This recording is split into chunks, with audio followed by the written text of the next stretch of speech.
Si, pour dissuader le régime de Moscou, notre pays flanche parce qu'il n'est pas prêt à accepter de perdre ses enfants, de souffrir économiquement parce que les priorités iront à la production de défense, alors on est en risque. Alors ces mots, vous l'aurez compris, ce ne sont pas les miens, ce sont ceux du général français Fabien Mandon, chef d'état-major des armées, une déclaration qui a énormément fait réagir, qui a énormément fait débat. Cette semaine, le gouvernement, qui a nuancé ses propos, a tout de même publié un guide de survie pour se préparer à plusieurs types de menaces. Mais alors, qu'en est-il réellement? Les Français doivent-ils se préparer à une guerre? Si oui, à quelle guerre? Bref, de quoi parle-t-on réellement? Salut, c'est Hugo, j'espère que vous allez bien. C'est donc le sujet à la une de ces actualités du jour. C'est un sujet qui est sensible, un sujet d'ailleurs parfois qui peut faire peur avec ce qu'on peut entendre sur les réseaux sociaux. Donc l'idée aujourd'hui avec ces actus du jour, c'est en aucun cas d'être alarmiste, mais bien d'être factuel, de déceler en fait le vrai du faux sur tout ça, de déceler aussi la communication des faits pour comprendre donc calmement ce qu'il en est réellement au-delà donc de tout alarmisme. Alors je le disais, au congrès des maires de France ce mardi, le général Mandon n'a pas mâché ses mots. La France, selon lui, doit retrouver une force d'âme pour défendre son identité en acceptant, je cite toujours ici, de perdre ses enfants en cas de conflit. Et pour le chef d'état-major, il s'agit d'une prise de conscience indispensable face notamment à ce qui est qualifié de menace russe. Alors les réactions au sein de l'opposition ne se sont pas fait attendre, à droite comme à gauche. Le leader de la France Insoumise, Jean-Luc Mélenchon, a dénoncé un discours guerrier injustifié selon lui. Même chose pour le secrétaire national du Parti communiste, Fabien Roussel, qui a écrit sur X, je cite,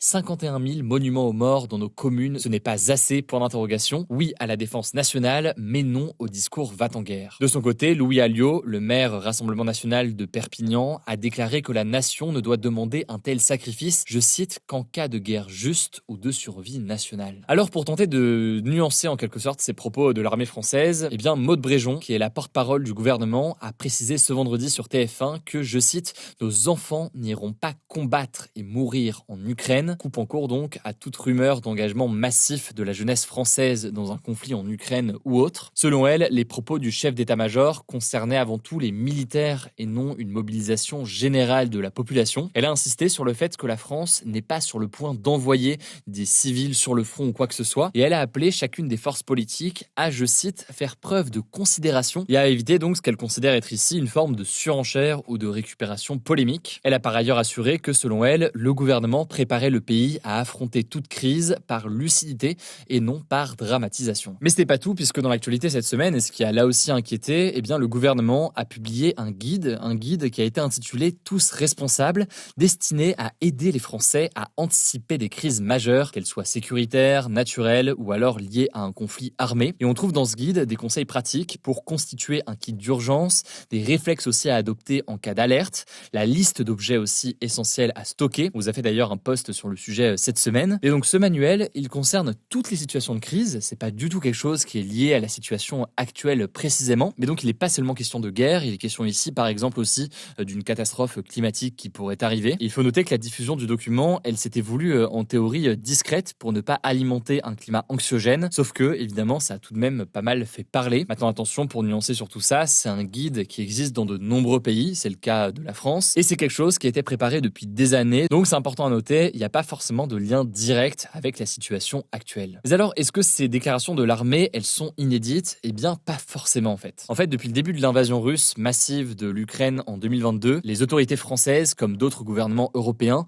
martèlent un même message, la situation géopolitique devient de plus en plus instable en raison des ambitions de la Russie, en raison aussi de l'imprévisibilité des États-Unis, qui était un allié historique et qui aujourd'hui, on va dire les choses comme ça, le sont moins aujourd'hui avec Donald Trump qui est arrivé au pouvoir et qui a montré davantage de méfiance en quelque sorte vis-à-vis des Européens, une forme de rapprochement vis-à-vis des Russes. Alors un point important ici, c'est la question des ambitions de la Russie. On en a déjà beaucoup parlé sur la chaîne, on a fait aussi un grand format spécifique pour analyser cette question. Clairement, Vladimir Poutine, dans son discours aujourd'hui, il convoque des figures historiques connues pour leur portée, leur dimension impériale. Il tient plus largement en fait un discours impérialiste au-delà même de l'invasion de l'Ukraine. Cela dit, ça ne veut pas forcément dire que demain ou même dans quelques années, il va attaquer d'autres pays européens ou autres. En fait, il y a 3 incertitudes importantes à analyser. La première incertitude à analyser et qu'on ne connaît pas forcément aujourd'hui, c'est la définition d'une incertitude, mais c'est est-ce que Vladimir Poutine et est-ce que la Russie peut réellement aller au-delà donc de l'invasion de l'Ukraine. Ça, sans rentrer dans les détails, on a déjà eu l'occasion de l'analyser, mais on sait aujourd'hui que l'invasion de l'Ukraine, elle tire beaucoup sur l'économie russe. russe. Elle a aussi un impact évidemment important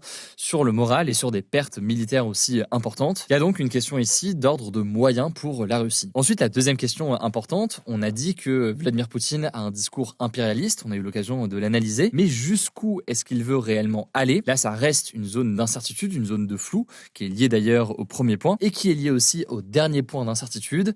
C'est la question de savoir quelle serait la réponse européenne ou la réponse de l'OTAN. L'OTAN, c'est donc cette alliance militaire menée par les États-Unis, dont fait partie la France, et qui est vivement critiquée aujourd'hui par la Russie. Alors maintenant, ces derniers jours, il y a un certain nombre d'événements qui font penser que la Russie teste à minima les capacités européennes et de l'OTAN pour les prochaines années. Ce qui a notamment été observé récemment, c'est le survol par des drones de plusieurs pays européens, des survols soupçonnés d'être liés à la Russie par les autorités européennes. Enfin, attention, et c'est là un élément de nuance absolument essentiel à comprendre ici, faut bien comprendre que cette menace russe, ça prend pas forcément la forme d'une attaque armée directement sur le territoire français ou quoi que ce soit. Et en fait, si on est très précis, la possibilité d'une attaque sur le sol français, elle est quasiment nulle. En effet, au-delà du fait que la France et la Russie ne partagent pas une frontière, la France dispose notamment de l'arme nucléaire, ce qui est un élément extrêmement important en matière de dissuasion. Par contre, ce qui est davantage possible, même si évidemment, attention, ça ne veut pas dire que ça va forcément arriver, mais ce qui est techniquement possible, c'est que la Russie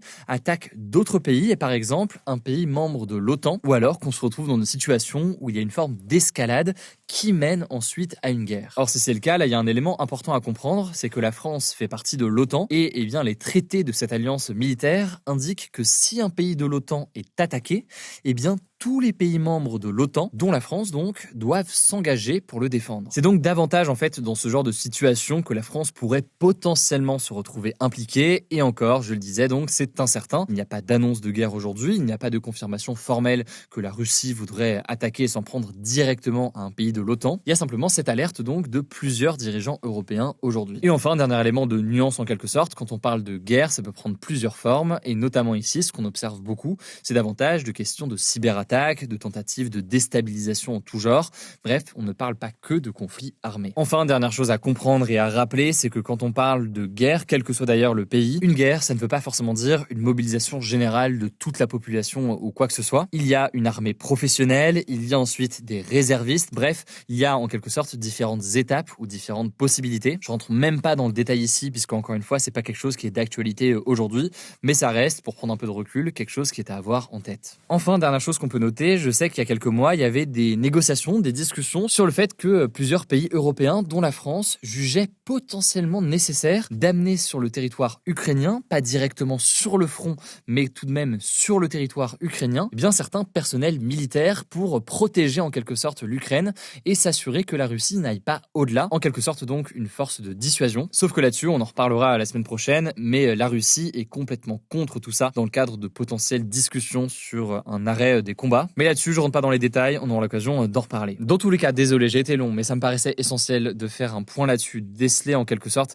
ce qu'il en est réellement, sans être donc alarmiste, mais voir donc ce qu'il en est réellement derrière tout ça. J'espère en tout cas que c'est clair. On continuera évidemment à suivre la situation. Dans tous les cas, je vous mets des liens directement en description. Je reviens la semaine prochaine avec la caméra. Je vous laisse avec Elisara pour le reste de l'actualité importante du jour, notamment justement sur l'Ukraine, et je reviens juste après. Merci Hugo et bonjour à tous. On commence avec cette actu. Donald Trump a laissé jusqu'à ce jeudi 27 novembre à Volodymyr Zelensky pour accepter le plan américain pour mettre fin à la guerre avec la Russie. Ce plan a été préparé et proposé ce mercredi par les États-Unis sans en parler aux pays européens et il est largement favorable à la Russie. En cas de refus, Donald Trump a menacé de retirer son soutien à l'Ukraine, notamment en diminuant les livraisons d'armes et le partage de renseignements. Mais alors, que contient le plan et en quoi est-il favorable à la Russie et défavorable à l'Ukraine ? Parmi les propositions, le transfert à la Russie des régions ukrainiennes de Donetsk et Louhansk à l'est du pays, les régions de Kherson et Zaporizhzhia qui sont plus au sud du pays seraient partagées sur l'actuelle ligne de front. Ce plan propose aussi la réintégration de la Russie dans l'économie mondiale, dont elle avait été écartée notamment depuis l'invasion de la Crimée en 2014, puis l'invasion massive de l'Ukraine en 2022. Et le texte prévoit également que l'armée ukrainienne soit limitée à 600 000 militaires, contre 800 000 actuellement, et que l'Ukraine ne s'engage jamais dans l'alliance politico-militaire de l'OTAN. Parmi les contreparties, l'Ukraine recevrait, je cite, des garanties de sécurité fiables, sans préciser lesquelles, et un accord global de non-agression entre la Russie, l'Ukraine et l'Europe serait conclu. Vous avez la liste complète des points de de l'accord en description si vous voulez en savoir plus. De son côté, Vladimir Poutine a estimé que ce plan pouvait servir de base à un règlement définitif de la guerre, menaçant de conquérir plus de territoires en cas de refus par l'Ukraine. Et l'initiative américaine a été très critiquée par les Européens.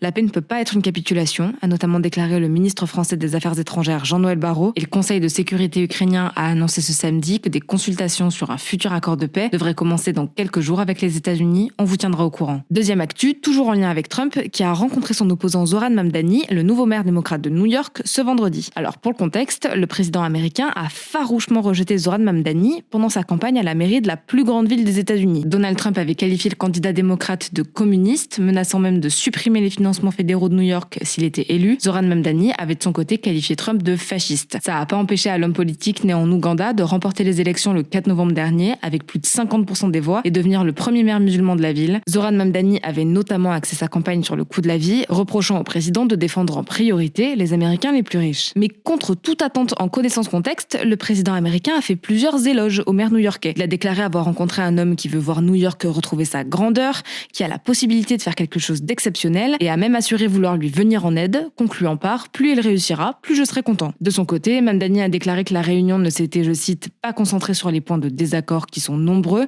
mais aussi sur l'objectif commun qu'ils ont de servir les New-Yorkais. Et enfin, l'association d'aide humanitaire La Croix-Rouge a annoncé vendredi devoir supprimer 2900 postes en 2026, faute de financement. Une réduction de 17% de son budget est également prévue. Alors parmi les raisons, il y a des coupes budgétaires dans l'aide internationale, notamment par les États-Unis, à savoir que 82% des dons à la Croix-Rouge proviennent des gouvernements, selon le site internet de l'association. L'organisation, qui compte plus de 18 000 collaborateurs dans le monde, verra donc une réduction de 2900 postes en équivalent temps plein. Un tiers de ces réductions se fera avec des départs volontaires et le non-remplacement de postes qui ne sont pas occupés. La Croix-Rouge a ajouté vouloir prendre des mesures pour, je cite, améliorer son efficacité, rationaliser ses opérations et diversifier sa base de donateurs. Merci beaucoup Elisara. Alors je tiens simplement avant de terminer à vous remercier pour tous vos retours sur la bande dessinée qui est sortie depuis un peu plus de 2 semaines maintenant. Et vraiment on a de plus en plus de retours qui font ultra plaisir. On a vraiment essayé de mêler la force du récit d'une bande dessinée avec une approche factuelle et sérieuse sur un sujet évidemment important et qui est dans l'actualité. Et vos retours font tellement plaisir. Donc voilà, je voulais juste vous remercier. Ça fait super plaisir. Je vous mets les infos sur la BD en description si vous ne l'avez pas encore. Prenez soin de vous, prenez soin de nos proches et puis on se dit à lundi pour le retour des actus.